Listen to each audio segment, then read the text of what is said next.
Guretzat plazer handia da, Irizarren izenean hemen egotea, mundu akademikoarekin batera lortzea, pentsamendua garatzea, elkar ezagutzea, azken finean etorkizunari buruz hausnartzea, ze gure egunerokoan bai jasangarritasuna, berrikuntza eta pertsonen garapena hiru ardatz nagusi dira eta ulertzen dugu udako ikastaro hauetako balioekin bat datozen balioak direla, Para Irizar, el valor del conocimiento compartido siempre ha sido muy importante y creemos que un evento como este, en el cual se pueden compartir ideas, experiencias y, al fin y al cabo, construir entre todos un futuro más sostenible, más humano, para nosotros es un honor poder participar, poder poner nuestro granito de arena para que esto sea así, EHU azkenean eredugarria da guretzat egiten duen lana, gizartea aberasten du, ezagutza partekatzen du eta azken finean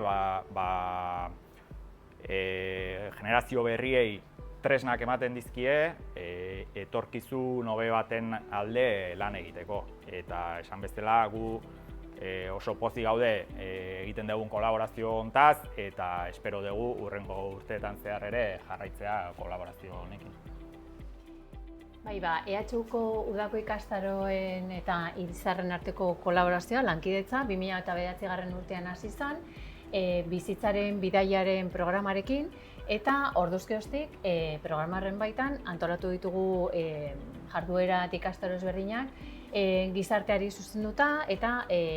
oinarrizko printzipio eta balore batzutan oinarritutako ikastaroa dira. Balore horiek zuen eta gure artean partekatzen ditugunak, jasangarritasuna, etikotasuna, kritikotasuna eta bat. Eta zentzu horretan,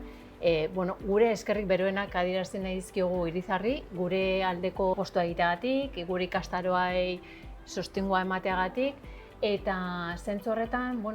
bizitzaren bidaiaren programa honek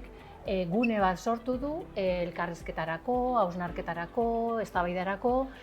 baina zentzu kritiko baten ikuspegitik eta ezagutzaren aldetik. En esta 44 edición, dentro del programa El Camino de la Vida, tenemos dos propuestas que hacemos a la ciudadanía en general, a la cual animamos a participar en estos cursos, adelantando que no es necesaria una formación específica para acudir a estos cursos. Y en ese marco tenemos un curso que se denomina La moda y sostenibilidad, los retos de la economía social y circular en el sector textil, que tendrá lugar los días 17 y 18 de julio en el Palacio de Miramar. Eta bigarren ikastaroa irailaren 4ean eta 5ean Ataunen izango da ikastaroa izango dugu, Jose Miguel Barandiararen ekarpena, eta kasu honetan ikastaroa bere 3. edizioa dauka. Uikako uda ikastaroetatik hiritar guztiak animatu nahi ditut ezagutzaren aldeko apustua egin dezaten eta berriro eskerrak eman nahi dizkiot Irizarri gure aldeko apustua ere egiteagatik eta ematen diguten sostenguarengatik. Mila esker.